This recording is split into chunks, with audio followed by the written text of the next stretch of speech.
আমার মতো যারা ভাবেন আদার ব্যাপারী হলেও জাহাজের খবরটাও আমাদেরই রাখতে হবে, আমার মতোই যারা দেখেন পরিবার, সমাজ, রাষ্ট্র, অর্থনীতি সবকিছুর সুতোই বাঁধা সেই রাজনীতির নাটাইয়ে, তাদের স্বাগত আজকের রাজকাহনে। সাথে আছি নবনীতা চৌধুরী, নিবেদন করছে শাহ সিমেন্ট। শুরুতেই জানিয়ে দিতে চাই মার্কেন্টাইল ব্যাংক সংবাদ শিরোনাম। সন্ত্রাসবাদ ও মাদক বিরোধী অভিযান অব্যাহত থাকবে, নিরীহ কাউকে হয়রানি না করতে পুলিশকে প্রধানমন্ত্রীর নির্দেশ।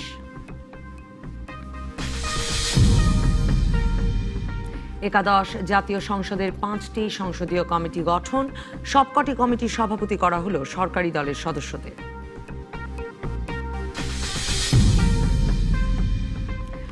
ফর্ম বিক্রি শুরু হলেও আওয়ামী লীগের তৃণমূলের বহু মনোনীত প্রার্থীর নাম কেন্দ্রে পৌঁছয়নি, মিলছে নানা অভিযোগ।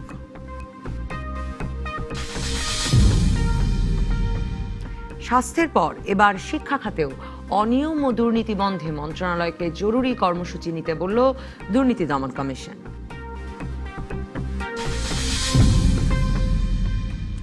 আমি আছি, আমি থাকব, ক্যান্সারের বিরুদ্ধে লড়াইয়ে, এই প্রতিপাদ্য নিয়ে বিশ্বের অন্যান্য দেশের মতো আজ সোমবার বাংলাদেশে পালিত হয়েছে বিশ্ব ক্যান্সার দিবস। বিশ্ব স্বাস্থ্য সংস্থার তথ্য মতে বাংলাদেশে অসংক্রামক ব্যাধিতে আক্রান্ত হয়ে যে বিপুল সংখ্যক রোগী প্রতি বছর মারা যাচ্ছেন তার সিংহভাগই ক্যান্সারজনিত কারণে। সংস্থাটি বলছে বর্তমানে এদেশে ক্যান্সার রোগীর সংখ্যা প্রায় 15 লাখ, আর এই সংখ্যা প্রতি বছর বেড়েই চলেছে। অথচ 16 কোটি জনসংখ্যার অনুপাতে বর্তমানে দেশে সব ধরনের সুবিধা সম্বলিত 160টি ক্যান্সার চিকিৎসা কেন্দ্র থাকা অপরিহার্য হলেও বাংলাদেশে এখন এমন কেন্দ্রের সংখ্যা আছে সরকারি বেসরকারি মিলিয়ে মাত্র 26টি। বিশেষজ্ঞ চিকিৎসক আছেন মাত্র 170 জন। ঢাকা বিশ্ববিদ্যালয়ের ইনস্টিটিউট অফ হেলথ ইকোনমিক্সের গবেষণায় দেখা গেছে একজন ক্যান্সার রোগীর চিকিৎসায় বেসরকারি হাসপাতালে যেখানে 5 লক্ষাধিক টাকা খরচ হয়, সেখানে সরকারি হাসপাতালে পরীক্ষা নিরীক্ষা এবং চিকিৎসা নিতে পারলে তা 2 লাখ টাকায় এসে দাঁড়ায়। কিন্তু বাংলাদেশে এখনও কেমোথেরাপি, রেডিওথেরাপি সহ ক্যান্সারের সকল পরীক্ষা ও চিকিৎসার ব্যবস্থা এক হাসপাতালে করতে না পারায় রোগীকে হাসপাতাল বদল করতেই হয়। আর সরকারি বেসরকারি সকল সুবিধা মিলিয়ে 3000 রোগীর জন্য আছে মাত্র একটি বেড। শেষ পর্যায়ে শনাক্ত হওয়া রোগীদের যন্ত্রণা কমানোর সেবা দিতে প্রয়োজনীয় প্যালিয়েটিভ কেয়ারের ব্যবস্থা আছে শুধুই বঙ্গবন্ধু মেডিকেলে বরাদ্দ 19টি বেডে। চিকিৎসকরা বলছেন ক্যান্সার রোগীর চিকিৎসায় পর্যাপ্ত সরকারি বাজেট বরাদ্দের পাশাপাশি ঢাকার বাইরে বিভাগীয় শহরে এ চিকিৎসা গড়ে তুলতে না পারলে মানুষের সাধ্যের মধ্যে চিকিৎসা দেওয়া সম্ভব নয়। এসব নিয়ে আলোচনায় আজ রাজকাহন স্টুডিওতে আছেন সাবেক স্বাস্থ্যমন্ত্রী অধ্যাপক ডাক্তার আ.ফ.ম. রুহুল হক এমপি, ক্যান্সার বিশেষজ্ঞ ও আহসানিয়া মিশন ক্যান্সার হাসপাতালের পরিচালক অধ্যাপক ডাক্তার কামরুজ্জামান চৌধুরী এবং পেশেন্ট ওয়েলফেয়ার ফাউন্ডেশনের সভাপতি অধ্যাপক ডাক্তার কাজী শহীদুল আলম। স্বাগত আপনাদের তিনজনকে। ডাক্তার রুহুল হক এমপি, আপনাকে দিয়ে শুরু করি। বিষয় নির্ধারণ করেছি দেশে ক্যান্সারের চিকিৎসা আছে, আমরা কি আসলে বলতে পারি যে অপ্রতুল চিকিৎসা ব্যবস্থার কথা আমরা বললাম তাতে মনে করবার কারণ আছে যে এই দেশে চিকিৎসা আছে ক্যান্সারের? ক্যান্সারের চিকিৎসা তো অবশ্যই আছে। আমাদের মনে করতে হবে আগে কি ছিল আর এখন কি আছে। আমরা সব তো একসাথে দিতে পারবো না। তবে আগে তো একেবারেই প্রায় কিছু ছিল না, সেখান থেকে আমরা অনেক দূরে এগিয়েছি, কিন্তু যতটা দরকার আপনি যেটি বলছিলেন ততটা নেই। এবং আমাদের এটি সীমাবদ্ধ প্রায় ঢাকার মধ্যেই, বাইরে এখনও অপ্রতুলতা আছে এবং প্রতিটি ডিস্ট্রিক্ট, এমনকি আপনি বলেছেন ডিভিশনাল থেকে আমি মনে করি একেবারে ডিস্ট্রিক্ট লেভেলে ক্যান্সারের চিকিৎসা নেওয়া সম্ভব। আমরা হয়তো সব কিছু ডিস্ট্রিক্ট লেভেলে নিতে পারবো না, কিন্তু ডিভিশনাল লেভেলে বড় বড় মেডিকেল কলেজগুলোতে, বড় বড় সেন্টারগুলোতে, তার নিচে ডিস্ট্রিক্ট লেভেলে ছোট ছোট সেন্টার, এটি করা সম্ভব। আমাদের জনবলের অপ্রতুলতা আছে, আমাদের প্ল্যানিংয়ের অপ্রতুলতা আছে। এই সবগুলো মিলিয়ে যদি আমরা কাজ করতে পারি তাহলে আমার মনে হয় এই চিকিৎসা ব্যবস্থাকে একেবারে নিম্ন পর্যায়ে আপনি বলছিলেন যে আগের সঙ্গে তুলনা করতে হবে। আপনি কি আমাদেরকে একটু বলতে পারেন যে মানে আসলে সরকার কি পরিকল্পনায় ক্যান্সার চিকিৎসা প্রসার ঘটেছে, নাকি এক রকমের মানে একটু অ্যাডহক বেসিসেই ক্যান্সার চিকিৎসার প্রসার ঘটছে? টোটাল পরিকল্পনা আমি আমার মনে হয় কামরুজ্জামান সাহেব আছেন, তিনি ক্যান্সার বিশেষজ্ঞ, তিনি এ বিষয়ে আরো ভালো খবর রাখবেন। তবে আমাদের দেশের তো বেশিরভাগ সমস্যা আমাদের অ্যাডহক সমাধান, যে কোনো সময় যা দরকার তা অ্যাডহক।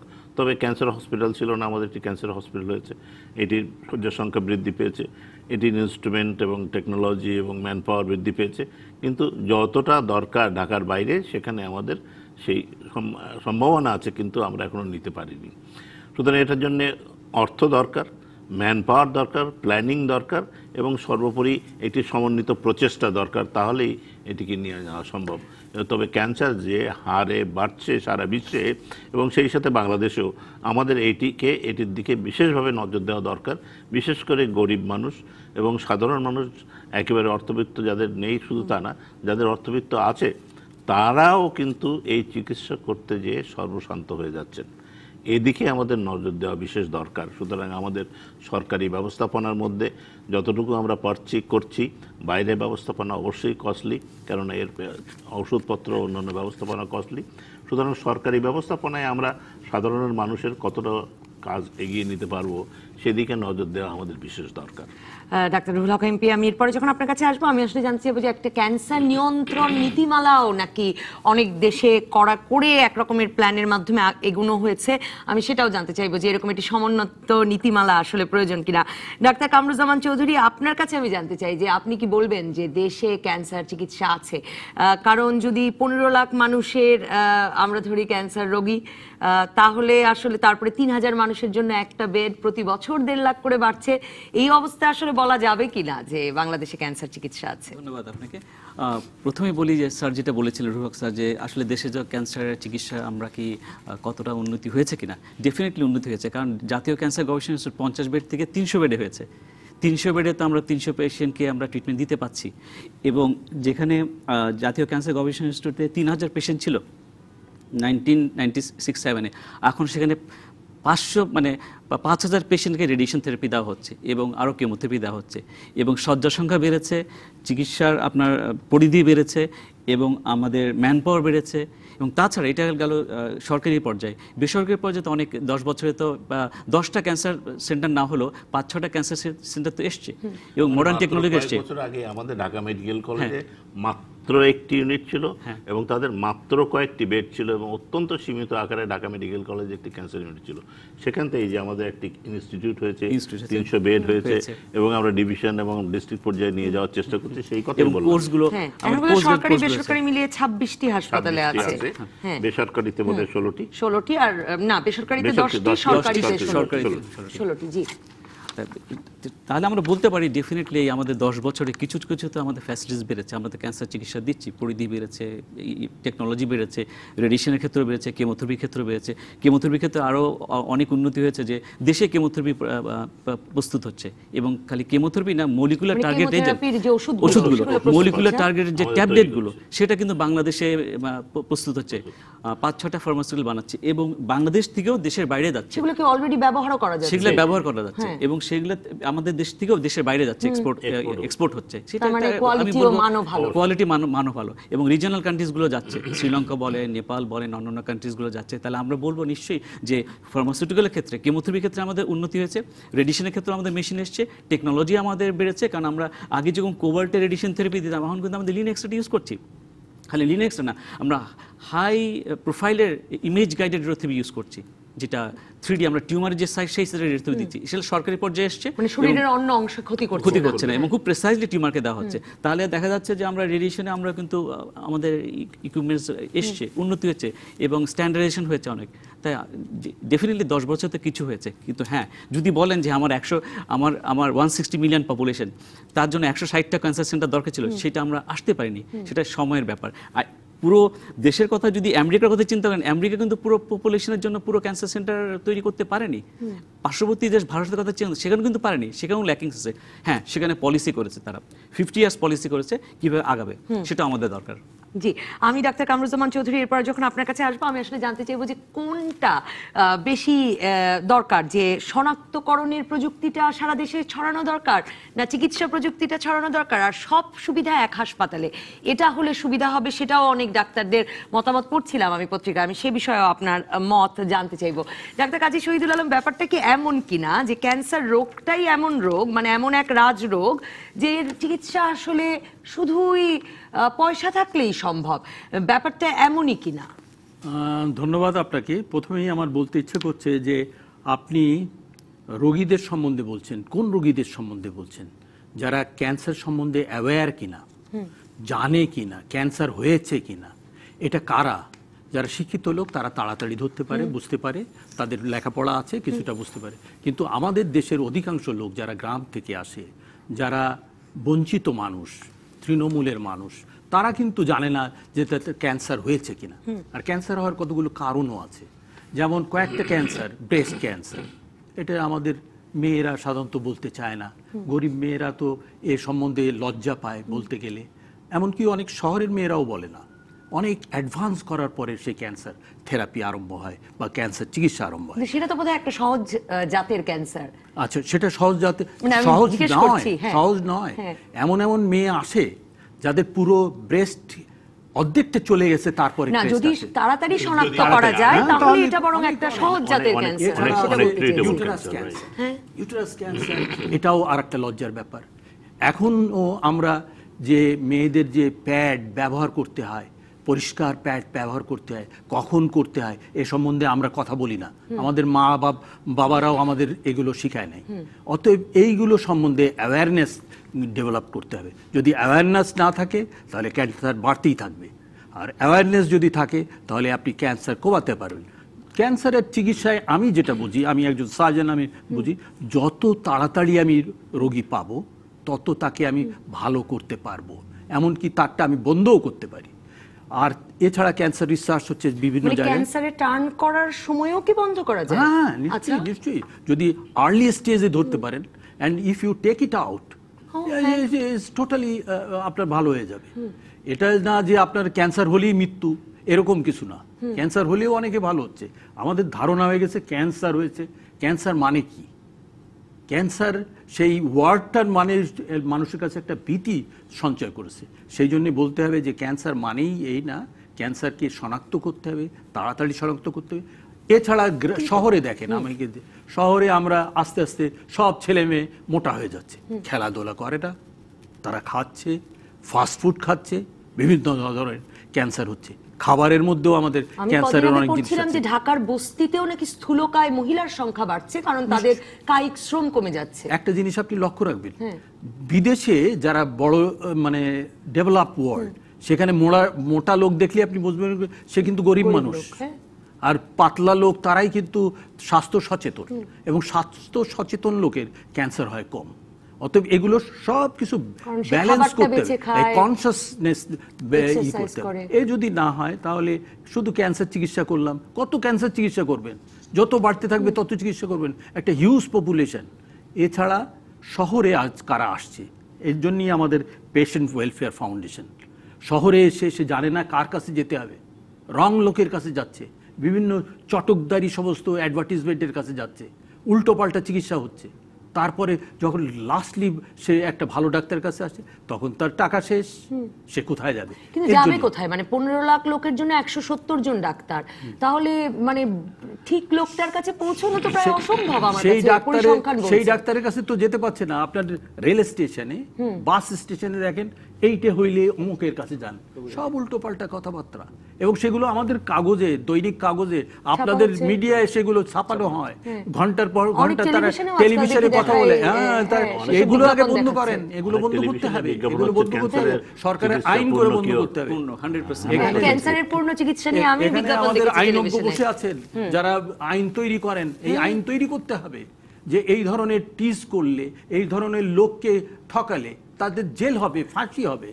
কিন্তু ডাক্তার কাজী শহীদুল আলম, আমি আপনার কাছে বিরতির পরে আপনাকে দিয়ে শুরু করব। আমি যখন ফিরবো, এই যে শনাক্ত করাটা যে সময় মতো খুব জরুরি, সেই বিষয়টা নিয়ে আসবো যে একজন গরিব মানুষ বা একজন ঢাকা শহরের বাইরের মধ্যবিত্ত মানুষ, তিনি আসলে শনাক্ত করার প্রসেসটাও তো ক্যান্সারের ভীষণ ব্যয়বহুল, এবং সেটার জন্য একটি বিশেষায়িত জায়গায় যেতে হয়, আমি যদি ঠিক জেনে থাকি। আমি সেই প্রসঙ্গে আসবো যে তাহলে শনাক্ত কি করে তাড়াতাড়ি বাংলাদেশে হবে। একটা বিরতির পর আপনার কাছে ফিরছি। দর্শক থাকুন রাজকাহনে। ফিরে এলাম রাজকাহনে। ডাক্তার কাজী শহীদুল আলম, আপনি সহ সকলেই আপনারা বলছিলেন শনাক্ত যদি আগে আগে করা যায়, কিন্তু শনাক্ত করার প্রক্রিয়াটিও তো ক্যান্সারের ক্ষেত্রে ভীষণ বিশেষায়িত। একটা বিশেষায়িত জায়গায় যেতে হয়, বিশেষায়িত পরীক্ষা করতে হয়, এবং তা ব্যয়বহুলও বটে। একজন গ্রামের সাধারণ মানুষ বা ঢাকার বাইরের সাধারণ মানুষ, তিনি কি করে এই সময় সুযোগ অর্থ জোগাড় করে এই ক্যান্সারের অনুসন্ধান করতে আসবেন? আমার মনে হয় এর জন্যে আমাদের যে জেনারেল ডাক্তাররা আছে তারা পরামর্শটা দিতে পারে, যে যেমন প্রতি সপ্তাহে আপনার এটি করা দরকার, 6 মাসে আপনার এই চিকিৎসাটা দেখা দরকার, বা 3 মাস অন্তর অন্তর আপনার প্যাপস স্মেয়ার বা এগুলো করা দরকার, আপনার এই বয়সের থেকে প্যাপস স্মেয়ার করা দরকার। এইগুলো ডাক্তারদেরও বোঝাতে হবে, ডাক্তাররা বোঝাবে, ডাক্তাররা নার্সদের সেই বোঝাবে। সুবিধাগুলো তো আপনি যদি জরায়ু মুখের ক্যান্সারের প্যাপসমিয়ারের কথাও বলেন, সেই সুবিধাগুলো কি আমাদের বিভাগীয় সদর হাসপাতালে সেগুলো আছে? আছে, হাসপাতালে। উপজেলা লেভেলে পর্যন্ত আছে আমাদের pap আচ্ছা, smear এর সেটা আমি জানতাম না। হ্যাঁ, খুবই গুরুত্বপূর্ণ একটি এবং ইনফরমেশন। এটা যদি করে মেয়েরা, এবং এই টাবুটা ভাঙতে হবে, এই যে লজ্জার তথাকথিত লজ্জার ব্যাপারটা, এটা ভেঙে বলতে হবে, ডাক্তারকে পরিষ্কারভাবে বলতে হবে। মেয়ে ডাক্তার বললে আরো সুবিধা হয়, তারা পরিষ্কারভাবে বলতে হবে, এতে আপনার কোনো কষ্ট হবে না, দেখবে, এবং এটা টেস্ট করতে হবে। এই অল্প টেস্টগুলো খুব তাড়াতাড়ি করা যায় এবং এটা ব্যয়বহুল না, কিন্তু পরবর্তীকালে যে টেস্টগুলো করা হবে, এখন আমি ওখান থেকে বায়োপসি নেব, তখন দাম বাড়বে, তখন যেতে হবে বড় ডাক্তারের কাছে, তখন যেতে হবে বড় হসপিটালে। কিন্তু প্রথম চোটে এগুলো করতে পারলে অনেক, আপনার চেঞ্জ হচ্ছে, তাহলে আপনার এই করতে হবে, এগুলো আমাদের বলতে হবে, এবং মাস মিডিয়ায় একে জানাতে হবে, পাবলিককে জানাতে হবে। না হলে শুধু ডাক্তার জানলেই হবে না। এটা কারা আমাদের আসল উদ্দেশ্য কিন্তু মানুষকে ভালো রাখা। হেলথ সার্ভিস কিন্তু service for the people, not for the doctors. ডক্টরের হেলথ ভালো আছে কিনা অনেক ডাক্তারই জানে না। এই কিছুদিন আগে আমার যে সেক্রেটারি জেনারেল মারা গেলেন, উনি নিজেই জানতেন না ওনার হার্টের বাংলাদেশের জন্য ডাক্তারদেরটাও খুব জরুরি, কারণ এই 170 জন ক্যান্সার চিকিৎসকও তো আমাদের জন্য ভীষণ মানে দামি। ডাক্তার কামরুজ্জামান চৌধুরী, আপনার কাছে আমি জানতে চাইছিলাম যে মানে সব ক্যান্সার ক্যান্সার শনাক্তকরণ এবং চিকিৎসার প্রযুক্তি এক হাসপাতালে থাকলে পরে খরচ কমে আসবে, সেটা আমি কয়েকজন ডাক্তারের মত পড়ছিলাম। সেই ব্যবস্থাটা আসলে বাংলাদেশে মানে কটি জায়গায় আছে? আর আপনি বলছিলেন যে ভারত একটা প্ল্যান নিয়েছে 50 বছর ব্যাপী ক্যান্সার নিয়ন্ত্রণ নীতিমালা, সেটা আসলে কি ধরনের?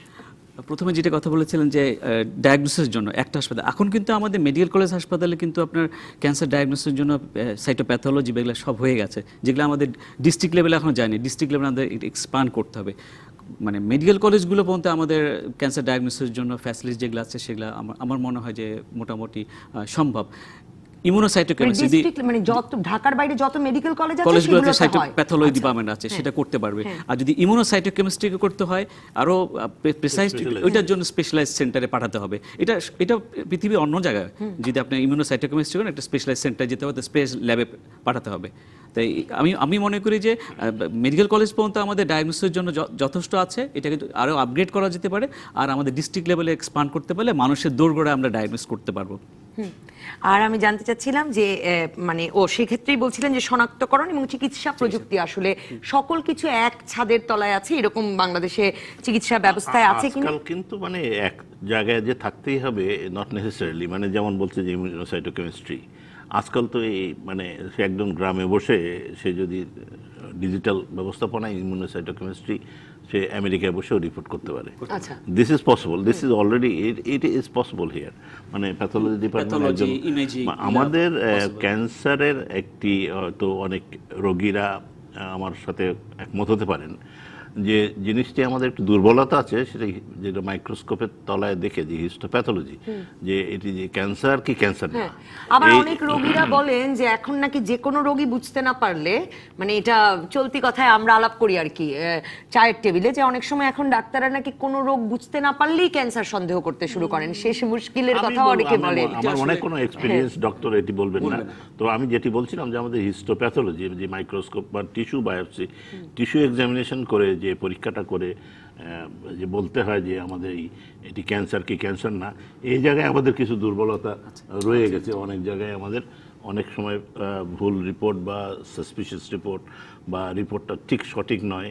এখানে আমাদের জনবলের অভাব, ট্রেনিং এর অভাব। শুধু ডাক্তার দিয়ে হবে না আসলে, না, এটা needs a lot of training and technology এবং ডেডিকেশন, এবং এটা রিপিটেড ট্রেনিং। এটা আজকে একবার শিখে আসলাম, আমি এমএসসি করে এসেছি বলে সব ঠিক হলো না। ইট ইজ এ কন্টিনিউয়াস ডেভেলপমেন্ট। এই জায়গাটা থেকে আমাদের জনবল খুব মানে সীমিত জনবল, এই সীমিত জনবলের ওভারওয়ার্ক এবং সেই জন্য এখানে ডেভেলপমেন্ট খুব দরকার। সেই জায়গাটায় আমাদের যেটা কি ক্যান্সার না ক্যান্সার না, এখানে যেটা বলেন এই ঢাকার থেকে বলেছে ক্যান্সার, এই ইন্ডিয়াতে গেলাম বা ওখানে গেলাম বলেছে ক্যান্সার না। সেইখান থেকেই আসলে এই সমালোচনাটার সুযোগ। কিন্তু ডাক্তার কামরুজ্জামান চৌধুরী, তার মানে হচ্ছে 170 জন ডাক্তার সেটাই মূল বিপদ না, বিপদটা হচ্ছে কারণ রেডিওথেরাপি বলি, কেমোথেরাপি বলি থেকে শনাক্তকরণ, সবগুলো তো আসলে টেকনোলজিস্টরা করছেন। আমার একটা টেকনোলজি আমি দেখতে পারলাম যে হ্যাঁ এই সেলটা আমার বোঝা যাচ্ছে না, কিন্তু সেটা ইমিউনোসাইটোকেমিস্ট্রি করে কনফার্ম করতে পারে যে না এটা এই ধরনের ক্যান্সার সেল। তো সেই ফ্যাসিলিটি সব জায়গায় থাকবে না। আমাদের যেরকম মেডিকেল ইউনিভার্সিটিতে আছে, কয়েকটা সেন্টার আছে, একটা প্রাইভেট সেন্টার আছে, সবগুলোতে আমাদের নাই। সেগুলোকে আমাদের বাড়াতে হবে, মেশিন চালানোর লোক লাগবে, টেকনোলজি লাগবে, আনতে হবে, মেশিন ট্রেনিং লাগবে, এখানে এক্সপান্ড করতে হবে আমাদের, যে হ্যাঁ ইমিউনোসাইটোকেমিস্ট্রি এক্সপান্ড করতে হবে আমাদের, রিসার্চ কিছু ল্যাব থাকতে হবে যেখানে। এই শব্দটা ব্যবহার করছেন, এই শব্দটা আমার কাছে খুব নতুন। ক্যান্সারের ক্ষেত্রে নরমালি ক্যান্সার সেলকে মাইক্রোস্কোপে দেখা যায়, কিন্তু ক্যান্সার সেলকে আরো যদি ডিফারেন্সিয়েট করতে চাই যেটা কোথা থেকে আসছে অথবা এটা কি অরিজিন কোথায়, সেটার জন্য ইমিউনোসাইটোকেমিস্ট্রি লাগে, যেটা হলো কি ইমিউনোলজিক্যাল এজেন্ট ইউজ করে এটাকে ডিফারেন্সিয়েট করে সেলকে। তখন আর কি আরো সুনির্দিষ্ট চিকিৎসা প্রয়োগ করা সম্ভব, সুনির্দিষ্ট ডায়াগনোসটা করা যাবে এবং চিকিৎসা স্পেসিফিক হবে। এই ক্ষেত্রে আমাদের কিছুটা স্বল্পতা আছে, যেটা স্যার বললেন যে সেখানে আমাদের এক্সপান্ড করতে হবে আমাদের। জি, আপনি কিছু একটা যোগ করতে আপনি যেটা প্রশ্ন করছিলেন যে এই জায়গায় যে বলে এটা ক্যান্সার হয়েছে, আরেক জায়গায় যাবে ক্যান্সার হয়নি, কেন এরকম হয়? আমাদের যে হিস্টোপ্যাথোলজি যেটা আমরা যে টুকরোটা নিলাম সেটা কোথার থেকে নিলাম সেটি নির্ভর করছে। সেই জায়গাটা যদি ক্যান্সার সেল না থাকে তাহলে বলবো যে ক্যান্সার নাই, কিন্তু ওই অসুখটার আরেক জায়গায় থেকে যদি নেই সেখানে ক্যান্সার আছে, সেই জন্য ডিফার করতে হবে, সেটা দক্ষতার প্রশ্ন। এবং কোন জায়গায় আরম্ভ হয়, ঝড় আরম্ভ হলে কোথায় বাতাস লাগবে আপনি যেমন ঘরে বোঝেন, ঠিক সেইখানেও বুঝতে হবে যে এইখান থেকে আমার প্যাথোলজি নিতে হবে, যে নেওয়া ওটারও একটা কায়দা আছে। আর আমার মনে হচ্ছে যে সরকারের পরে সব ছেড়ে দেবেন কেন, প্রাইভেট দিকে আপনাদের এখন আসতে হবে। আর 2 নম্বর, আমাদের দেশে এখন অনেক ভুরি ভুরি লোক টাকা পয়সার মালিক হয়েছেন, তারা সাহায্য করতে চান, কোথায় সাহায্য করবেন?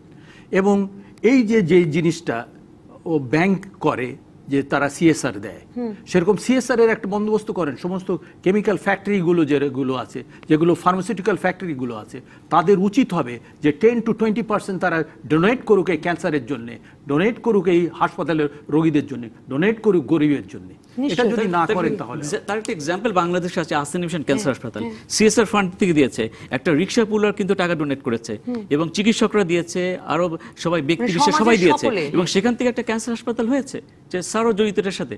এবং ইমরান খান হাসপাতালের কথা চিন্তা করেন না কেন, শওকত খান মেমোরিয়াল হসপিটাল হয়েছে একটা ক্যান্সার হসপিটাল, সবার ডোনেশনে, জাকাত ফান্ড থেকে হয়েছে। তো যে কথা বললো সবাই ডোনেট করে কিন্তু আমরা হাসপাতাল করতে পারি, এবং অনেক বিত্তবান আছে করতে পারে। যদি ইন্ডিয়ার কথা চিন্তা করে, ইন্ডিয়ার সরকারি পর্যায়ে কয়টা হাসপাতাল আছে? টাটা মেমোরিয়াল সেন্টার কারা করেছে? টাটা গ্রুপ করেছে, বিড়লা বলেন, এবং ইন্ডিয়াতে 25টা কম্প্রিহেন্সিভ ক্যান্সার সেন্টারে দেখা যাচ্ছে ম্যাক্সিমাম আপনার ডোনেশনে হয়েছে। তো সেরকম আমাদের এগিয়ে আসতে হবে। বিড়লা তো সারা ইন্ডিয়া জুড়ে করেছে, সারা ইন্ডিয়া জুড়ে করেছে, সেরকম বিত্তবান কি আমাদের দেশে নাই? কিন্তু আমি যদি এখানে একটা প্রশ্ন করি, ইন্টারেস্টিং প্রশ্ন, যে আমি তো মানে দেশি বিদেশি পত্রপত্রিকায় পড়েছি যে ক্যান্সার চিকিৎসাকে অনেকেই একটা বড় ব্যবসা হিসেবেও মনে করেন, কারণ এত ব্যয়বহুল ওষুধ এটাতে কিনতে হয়।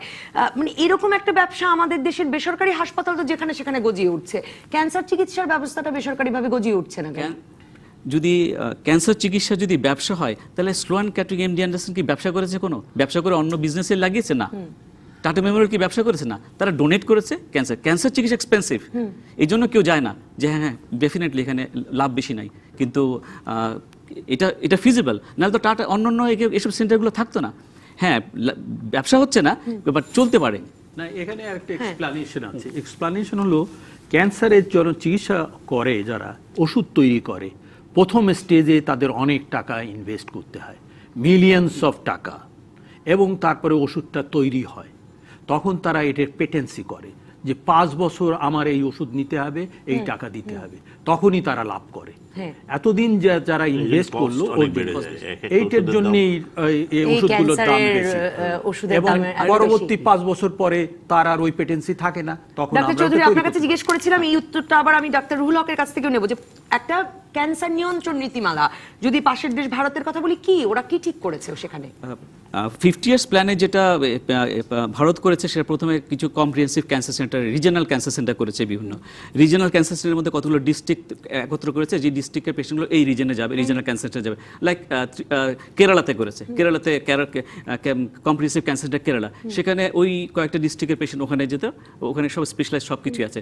এবং এরকম করে 5টা প্রথমে করেছে রিজনাল কম্প্রিহেন্সিভ ক্যান্সার সেন্টার, 5টার থেকে এখন 25টা করেছে। এবং আরো মেডিকেল কলেজগুলো অন্যান্য হাসপাতালে আমাদের সেখানে যেতে হবে।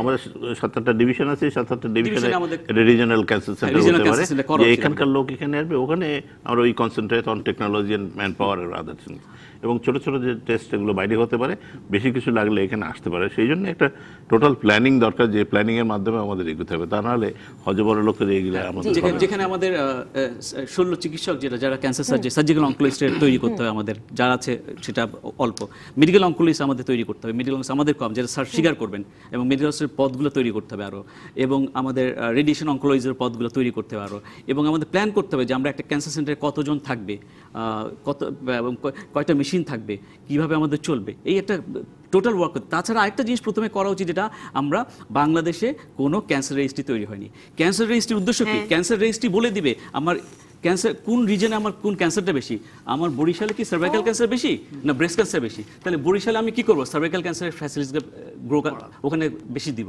ঢাকা শহরে ব্রেস্ট ক্যান্সার বেশি, ঢাকা শহরে আমি ব্রেস্ট ক্যান্সারের অ্যারেঞ্জমেন্টটা বেশি করবো, মানে আমাদের মেশিনারিজ বলেন, টেকনোলজি সব। তো আমাদের এত বছর হয়ে গেল, কিন্তু আমরা এখন পর্যন্ত ক্যান্সার রেজিস্ট্রি করতে পারলাম না। আমরা জানি না আসলে যে কত লোক ক্যান্সার আক্রান্ত। প্রথমে 50 ইয়ার্স কি টাইপের ক্যান্সার এবং কোন জায়গায় কোন রিজিয়নে। হ্যাঁ, 50 বছর প্ল্যানিং এ প্রথমেই ভারতে করেছে কি 13টা ডিস্ট্রিক্টে তারা ক্যান্সার রেজিস্ট্রি করে ফেলেছে। দেখেছে যে হ্যাঁ, বোম্বেতে ব্রেস্ট ক্যান্সার বেশি, অন্য জায়গায় বিহারে সার্ভাইকাল ক্যান্সার বেশি, সেই হিসেবে তারা সেন্টারগুলোকে সাজিয়েছে। আমাদের সেই করতে হবে না। তবে একটা জিনিস লক্ষ্য করার বিষয়, যে ক্যান্সার কিন্তু কোনো জাতি বা ধর্ম বা টেরিটরির মধ্যে নাই।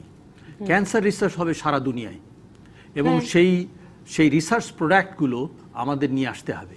সেই জন্যে যারা এক্সপার্ট, অনেক সময় আমরা তৈরি করতে পারবো না, অন্য দেশের থেকে এনে এখানে এসে তাদের লেকচার দেওয়া দরকার, তাদের ওখানে যে আমাদের ছেলেদের লেকচার দেওয়া দরকার, আমাদের কি আছে সেটা তাদের বলা উচিত। এটা টু ওয়েজ সার্ভিস হবে। কারণ ক্যান্সার তো এমন একটা যুদ্ধ, যে এই যুদ্ধ আসলে শেষ হয় নাই, মানে এখনো সারা পৃথিবী খুঁজছে যে কি করবার আছে। আমার এই জনবল প্রসঙ্গে আমি একটি থিওরি এখানে বলি, আমার মানে স্পেশালিস্ট রয়েছেন আমাদের দেশে, স্পেশালিস্ট যে তৈরি হচ্ছে, গাইনোকোলজিস্ট হচ্ছে, ক্যান্সার স্পেশালিস্ট হচ্ছে, সার্জন হচ্ছে, কিন্তু জনবলটা মোটেই প্ল্যান্ড না। এই সব জনবল বেশিরভাগই সরকারি বেতনে, সরকারি পয়সা খরচ করে এরা পড়েন, কেএমএস করছেন, এফসিপিএস করছেন, নিজের ইচ্ছা মতন পড়েন। সুতরাং এখন আমাদের প্রথম স্টেজে, আমি মনে করি ইটস ভেরি ইম্পর্টেন্ট যে সরকার ডিকটেট করবে যে আমি এবারে এতগুলো লোককে পড়াবো, এদের এতগুলো লোক ক্যান্সার স্পেশালিস্ট হতে হবে, এতগুলো, যেমন অ্যানাস্থেটিস্ট নেই আমাদের, সব আছে কিন্তু অ্যানাস্থেটিস্ট নেই, আমাদের সার্জারি হয় না। সুতরাং আগে সার্জারি হতে হবে, আমার অ্যানাস্থেটিস্ট লাগবে, আমার বেসিক সায়েন্সের অ্যানাটমি ফিজিওলজির শিক্ষক নেই, কিন্তু আমরা সবাই সার্জন বনে যাচ্ছি। সুতরাং আমাদের যে পড়াশোনার যে লাইনটা, সরকারি পয়সায় 90% ছেলে মেয়েরা পড়ছে, এদেরকে নিড বেসড হতে হবে। সরকার ডিটেক্ট করবে যে আমি এতগুলো ক্যান্সার স্পেশালিস্ট বানাবো, এতগুলো অ্যানাটমিস্ট বানাবো, এতগুলো অ্যানাস্থেটিস্ট বানাবো আগে, তারপরে ক্যান্সার নীতিমালা না, মানে 50 বছর ব্যাপী একটা পুরো স্বাস্থ্য সুবিধার নীতিমালাই করা যেতে পারে। সুতরাং তা না হলে আমাদের ডাইরেক্টেড হচ্ছে না। আমরা যেখানে দরকার সেখানে ডাক্তার নেই, যেখানে দরকার নেই সেখানে ডাক্তার দরকার আছে, কিন্তু প্রপোর্শনেটলি আমাদের এটা তৈরি হচ্ছে না। তো এই জায়গাটা দরকার। স্যার একটা সুন্দর কথা বলেছেন আসলে, এবং ক্যান্সার কন্ট্রোল বা ক্যান্সার ট্রিটমেন্টের জন্য সবাইকে নিয়ে বসা উচিত। বেসরকারি যারা কাজ করে তারাও সরকার বলে দিবে তুমি এটা করবা, তোমার এই সার্ভিসটা দিতে হবে, আমি তোমাকে এই ম্যান পাওয়ার দেবো, তোমাকে এই ফ্যাসিলিটিসগুলো দিব, এবং তাহলে আমার মনে হয় সম্ভব যে আস্তে আস্তে আমরা ক্যান্সার কন্ট্রোলের ক্ষেত্রে আগাতে পারবো। এই একটা প্রশ্ন করে একটা বিরতিতে যেতে চাই, যে আমি পড়ছিলাম যে এখন বাংলাদেশে অসংক্রামক রোগে, মানে বাংলাদেশে ক্যান্সার জনিত মৃত্যুর হার 7.5 সেটা 2030 সাল নাগাদ 13% দাঁড়াবে বলে IARC, international agency for research on ক্যান্সারের তথ্য। এটা কি বেশি না কম? না, I think this is proportionate. এরকমই এখন ক্যান্সার অত্যন্ত বাড়ছে, এবং যেটি বললাম ডায়াবেটিস, সারা পৃথিবীতেই বাড়ছে। এবং আমি বললাম যে ডায়াবেটিস, ক্যান্সার, হার্ট ডিজিজ এবং trauma, this are the 3-4 diseases. এটাই হচ্ছে এখন রিয়েলি দি কিলার। ট্রমায় মানুষ মরছে, ট্রমায় তো ম্যাক্সিমাম, নাম্বার ওয়ান। Number 3 তে ট্রমার সাথে আবার হার্টের রোগকে হ্যাঁ, আলাদাও trauma করেছেন, আছে, তারপরেও আছে, ট্রমা আছে। আছে। একটা বিরতিতে যাই, বিরতির পর ফিরে আমি আসলে আরেকটা প্রসঙ্গে আলাপ করতে চাই, যে যেটা আমরা নিজেরা আলাপ করি সাধারণ মানুষ, যে কেমোথেরাপি দিয়ে কি লাভ হয়, রেডিওথেরাপি দিয়ে কি লাভ হয়, কেন মানুষগুলোকে কষ্ট দেওয়া। আমি প্যালিয়েটিভ কেয়ারের কথা পড়ছিলাম, সেই প্রসঙ্গে একটু জানতে চাই যে একটু যন্ত্রণা মুক্ত মৃত্যুর ব্যবস্থাটাও ক্যান্সার রোগীদের জন্য করা দরকার কিনা। একটা বিরতির পর ফিরে এলাম রাজকাহনে। ডাক্তার আফম রুহুল হক এমপি, আমি আপনার কাছে জানতে চাচ্ছি যে আসলে এই কেমোথেরাপি দিয়ে কি লাভ হয়, ক্যান্সারের চিকিৎসায় কি লাভ হয়, এটাও কিন্তু আমরা সাধারণ মানুষ আলাপ করি। কারণ অনেক সময় আমরা হ্যাঁ, দেখি যে মানে একটা পূর্ণ বয়স, মানে ধরুন 70-এর উপর একজনের বয়স, কিন্তু আমার পরিবারের সাধ্য আছে, কাজে আমরা কেমোথেরাপি দিচ্ছি, রেডিওথেরাপি দিচ্ছি, দেশ থেকে প্রয়োজনে সাধ্য থাকলে বিদেশ নিয়ে যাচ্ছি, কিন্তু এই টানা হেচড়ায় মানুষটা আসলে খুব দ্রুত নিঃশেষ হন আমাদের চোখের সামনে। আসলে কেমোথেরাপি, আমার স্পেশালিস্ট আছে, উনি আরো ভালো বলতে পারবেন। কেমোথেরাপি তো একটা ওষুধ যেটা ক্যান্সার সেলকে কিল করে। আনফর্চুনেটলি এই ওষুধটা যখন শরীরের মধ্যে যায় তখন ক্যান্সার সেলের সাথে নর্মাল সেলও, মানে ভালো সেলও নষ্ট করতে, যেমন যে আমাদের চুলের গোড়াগুলো নষ্ট করে ফেলে, চুল পড়ে যায়, আমার চামড়া নষ্ট হয়ে যায়। তো সেই জন্যে এই ওষুধটা না দিলে আবার ক্যান্সার সেলগুলো মরবে না, কিন্তু ক্যান্সার সেল, কোন ক্যান্সার সেলগুলো, যে ক্যান্সার সেলগুলো আমরা চোখে দেখতে পাই না, মানে আমরা কোনো পরীক্ষা নিরীক্ষার মধ্যে চোখে দেখতে পাই না, যে সারা রক্তের সাহায্যে সারা শরীরের মধ্যে ছড়িয়ে আছে, ওই ক্যান্সার সেলগুলোকে যদি আমরা মারতে চাই, রেডিয়েশনে মারতে পারবো না। রেডিয়েশনে মারতে পারবো, হিউজ রেডিয়েশন দিতে হবে, তাতে বোধহয় পেশেন্ট সার্ভাইভ করবে কিনা বলা মুশকিল। সুতরাং সেখানে আমাদের ওষুধটা দিতে হয়, এবং এর ওষুধের যে প্রতিক্রিয়া, মানে যে পার্শ্ব প্রতিক্রিয়া আছে, সেইটার জন্য মানুষরা অত্যন্ত মানে ব্যতিব্যস্ত হয়ে যায়। এখন এটি তো পার্ট অফ দি প্রসেস। যদি আমরা ক্যান্সার সেলকে মারতে চাই তাহলে ওষুধটা দিতে হবে, আর এই ওষুধটা দিলে কিছু কিছু ওষুধ, সব ক্যান্সার ওষুধের না, কিছু ক্যান্সার ওষুধের অত্যন্ত side effect, toxic side effect আছে, যেটা না করলে আবার ওই ডোজের ওই পর্যন্ত না দিলে আবার ওই ওষুধ কন্ট্রোল করা যাবে না। সিম্পল একটা প্যারাসিটামল ট্যাবলেটের কিন্তু সাইড এফেক্ট আছে, আর এখানে যে কেমোথেরাপিগুলো তারও টক্সিক ড্রাগস, সুতরাং টক্সিসিটি আরো বেশি। আর কিন্তু আমি পড়ছিলাম যে ধরুন মানে বিদেশে প্যালিয়েটিভ কেয়ার, মানে যে একটা যন্ত্রণামুক্ত জীবনাবসান, যে আসলে কোন পর্যায়ে আপনি ধরা পড়েছেন। প্যালিয়েটিভ মানে ক্যান্সার হয়েছে, তার সব রকম চিকিৎসা হয়েছে, তারপরে তাকে আর কিওর করা যাচ্ছে না, তিনি একেবারে শেষ পর্যায়ে এসছেন, অনেক ব্যথা বেদনা পাচ্ছেন, যা কোনো কিছু করা যাচ্ছে না, তখন তাকে ব্যথা মুক্ত কি করে রাখা যায়, তার শেষ জীবনের বেশ কয়েকটি মাস বা কয়েকটি দিন কি করে আরাম করে কাটানো যায়, that is the time is called palliative treatment. এটারও তো কোনো ব্যবস্থা আমি দেখছিলাম শুধু বঙ্গবন্ধুতে আমরা শুরু করব, মেডিকেলে আছে, আর আসেন মিশনে 4টা বেড খোলা আছে, এবং পর্যায়ক্রমে প্রত্যেকটা হাসপাতালে এবং জাতীয় ক্যান্সার গবেষণা ইনস্টিটিউটে 4টা বেড করা হয়েছে প্যালিয়েটিভ কেয়ার, এবং এক্সপ্যান্ড করা হচ্ছে, এগুলো এক্সপ্যান্ড করতে হবে। 6 মাস 1 বছর আগে এই শব্দটাই বাংলাদেশে ছিল না, প্যালিয়েটিভ এটা আমরা মাত্র শুরু করেছি। That is also very important part. Palliative কেয়ারের এই ইয়েটা বাড়াতে হবে, কারণ আমাদের দেশে তো প্রায় 60% পেশেন্ট অ্যাডভান্স স্টেজে আসে, এবং তারা কোনো না কোনো ক্ষেত্রে আপনার সব ট্রিটমেন্ট, রেডিয়েশন বলেন, কেমো বলেন, সার্জারি বলেন, ফেল করে একটা সময় তারা কোনো ট্রিটমেন্টে আমরা দিই না, তখন একটাই হলো ম্যানেজমেন্ট হয়, তখন তার পেইন নিয়ে আসে, তখন তাকে আসলে প্যালিয়েটিভ কেয়ারে রাখা, পেইন ম্যানেজমেন্ট করা, নিউট্রিশন নাই নিউট্রিশন দেওয়া, এবং তার অন্যান্য যদি অবস্ট্রাকশন থেকে অবস্ট্রাকশন ক্লিয়ার করা, মানে মোট কথা তাকে যতটা আরাম দেওয়া যায়, জীবনের শেষ দিনটা কতটা আরামে তাকে রাখা যায়, এই পার্টটাই হচ্ছে। কারণ ডাক্তার কাজী শহীদুল আলম, এই ব্যাপারটা তো আমাদের দর্শক মোহাম্মদ মানিক সহ কয়েকজনই লিখছেন যে মানে ক্যান্সার রোগী জমি জমা সব বিক্রি করে চিকিৎসা ব্যয় সামলাতে গিয়ে শুধু নিজে নিঃস্ব হচ্ছেন না, পরিবারগুলো সহ মানে নিঃস্ব হয়ে যাচ্ছে। আসলে আমাদের রোগীরা ইনফর্মড ডিসিশন নেন কিনা, মানে আমি যদি আমার ব্যক্তিগত অভিজ্ঞতা থেকেই বলি যে একেবারে শেষ পর্যায়ে আমার বাবার 70 বছর বয়সে ক্যান্সার, লাং ক্যান্সার ধরা পড়লো, কিন্তু আমরা সর্বাত্মক চেষ্টা চালালাম, এবং এখন আমরা বছরের পর বছর আলাপ করি যে আসলে মারলো কে, মানে কেমোথেরাপি বাবাকে মারলো না ক্যান্সার বাবাকে মারলো, এবং এখন আমি দেখি যে এটা ঘরে ঘরের একটা আলোচনা। আমরা আসলে একটা ডাক্তাররাও ইনফর্মড ডিসিশন নিতে রোগীকে সাহায্য করছি কিনা। আসলে ব্যাপারটা হলো আমরা বিদেশকে সবসময় ফলো করি, কিন্তু আমাদের সোশ্যাল যে সিস্টেম আর বিদেশের সোশ্যাল সিস্টেম এক না। এখন কোনো দেশে আমার অসুখ হয়েছে, অনেক অসুখ, আমি জানি আমি ভালো হব না, তখন আমি বলতে পারি আমি মৃত্যু মুখে পতিত হব। এটা তো আমি অ্যাজ ইসলাম বা এই দেশের সমাজ সেটা গ্রহণ করবে না। সেরকম হয় যে যখন আত্মীয় স্বজনরা সবাই জিনিসপত্র বিক্রি করে তাকে চিকিৎসা করাচ্ছে, কিন্তু চিকিৎসক কি এরকম একটি মানে পরামর্শ দিতে পারেন কিনা, যে মানে কারণ মানে এমনকি গুগল সার্চ করলে আসলে চান্সেস এর পরিমাণটা দেখা যায় যে আসলে আপনি যখন বলছেন আপনার পিতা বা আমার বাবা বা আমার মা বা আমার বাচ্চা যখন ফ্যামিলি ইনভলভড হয়, তখন we don't want to accept যে এটি আমার চিকিৎসক কোনো দায়িত্ব নিতে পারেন কিনা এই ক্ষেত্রে, মানে পরামর্শের অংশ হতে পারে পরামর্শ বলতে পারে যে না আমরা বলি না আমরা বলি যে দুটো পথ আপনার আছে, এটি যে চিকিৎসা করে খুব বেশি সুবিধা হবে না, চিকিৎসা নিলে টক্সিসিটি হতে পারে, আপনার বেনিফিট এতটুক, আপনি এখন বেস্ট সাপোর্টিভ কেয়ারে চলে যাবেন কেন, জাস্ট সাপোর্টিভ ম্যানেজমেন্ট, জাস্ট ওষুধপত্র বেদনার ওষুধপত্র দেওয়া অথবা শ্বাসকষ্ট সেই ব্যবস্থা না, অথবা আপনার কেমোথেরাপি বলেন, অথবা যদি স্পেসিফিক কোনো রেডিয়েশন থাকে রেডিয়েশন। এল্ডারলি পেশেন্টের চিকিৎসকরা ব্রিফ করে যে ঠিক আছে কোনটা আপনার অপশন কি আছে, আপনি কোনটা নেবেন কিনা। কিন্তু ফ্যামিলি কিন্তু চায় না যে তার বাবা তার মা বিনা চিকিৎসায় মারা যায়, সে চায় না, আপনি চেষ্টা করেন। আমার একজন ঘনিষ্ঠ বন্ধুর আত্মীয় রাইট এট দ্য মোমেন্ট একটি চিকিৎসা হয়েছে, তার pancreatic cancer, not operable, stent লাগিয়ে দিয়েছে, কিন্তু ওনারা বলছেন এটাই কেমোথেরাপি করে খুব সুবিধা হবে না, অপারেশন করে কিছু সুবিধা হবে না। কিন্তু ওনার কিছুতেই মানতে চাচ্ছেন না যে আমি তাহলে কি করব, আমি কোনো চিকিৎসা দিলাম না, আমি এখন ইন্ডিয়া যাব। আমার কাছে মানে এর থেকে রোগীর আসলে রোগীদের পরিবারেরও মানে আপনি সমাজের কথা বলছিলেন, আমাদেরও একটা সমাজ সমাজে যে বলে আমরা সব সময় অ্যাকসেপ্ট করতে পারি না, তবে ডাক্তার হিসেবে ডাক্তারদের খুব ক্লোজ আত্মীয়দের বলে দেওয়া উচিত যে এটা চিকিৎসা করছেন, আলটিমেটলি 6 মাস কি 1 বছর বাঁচতে পারেন, আলটিমেটলি এনার রেজাল্ট কিন্তু ভালো না।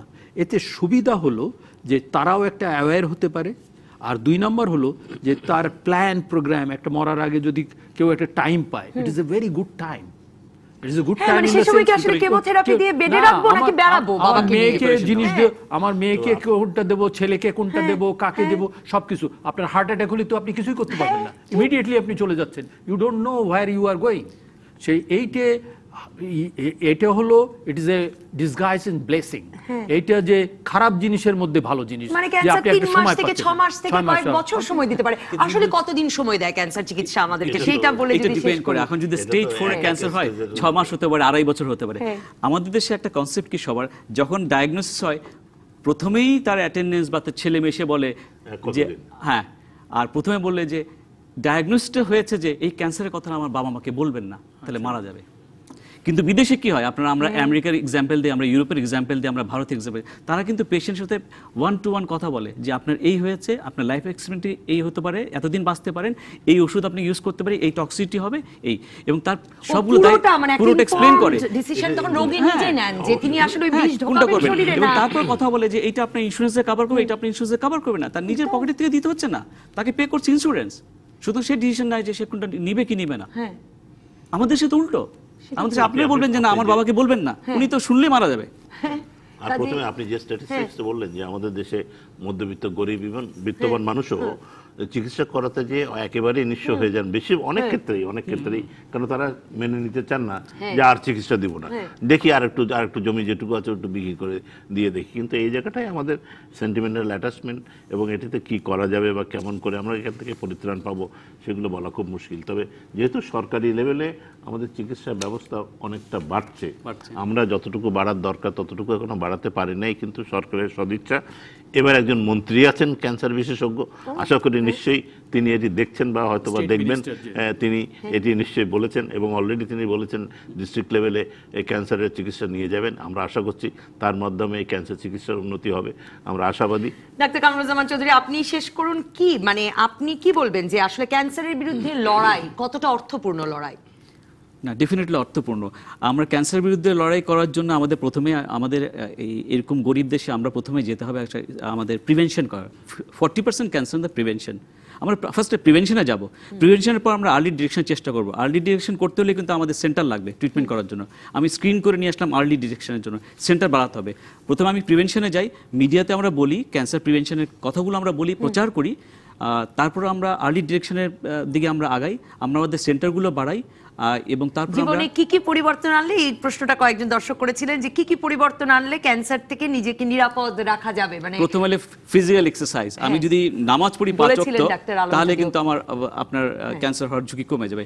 আমি যদি আমার ফুড হ্যাবিটটা চেঞ্জ করি, তামাক যদি বর্জন করি, আমার ক্যান্সার হওয়ার 40% ক্যান্সার কিন্তু মেইলে তামাকের থেকে হচ্ছে, সেটা কমে যাবে। 20% ফিমেলে কমে যাবে।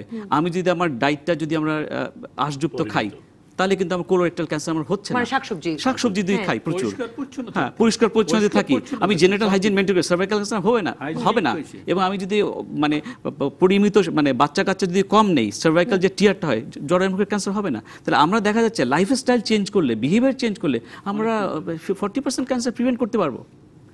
অসংখ্য জি যাওয়ার আগে একটি কথা বলে যে আমাদের উপজেলা লেভেলে এই যে জরায়ু ক্যান্সারের যে প্রিলিমিনারি টেস্ট, টেস্ট, যে মাইলার টেস্ট, এটি অ্যাভেলেবল এবং অলমোস্ট অল দ্য উপজেলা লেভেল এটি আছে, একেবারে বিনা পয়সায় করা যায়। এবং আমরা উৎসাহিত করছি আপনাদের তারপরে যদি বিনা সরকার- পয়সায় মেয়েরা আসলে জরায়ু মুখের ক্যান্সার এবং ব্রেস্ট ক্যান্সার, এই দুটো হ্যাঁ, ক্যান্সার self-examine করতে নিজেরাই পারে। পরীক্ষা করতে পারেন এবং হাসপাতালেও যেতে পারেন, Correct. এবং তাহলে দ্রুত শনাক্তকরণের সুযোগও তৈরি হয়। অসংখ্য ধন্যবাদ ডাক্তার কাজী শহীদুল আলম, অধ্যাপক ডাক্তার কামরুজ্জামান চৌধুরী, এবং ধন্যবাদ ডাক্তার আফামর রুহুল হক এমপি। ধন্যবাদ দর্শক। পরবর্তী পর্বে জাহালমের ক্ষতি পূরণ করবে কে, এই নিয়ে করব আলোচনা।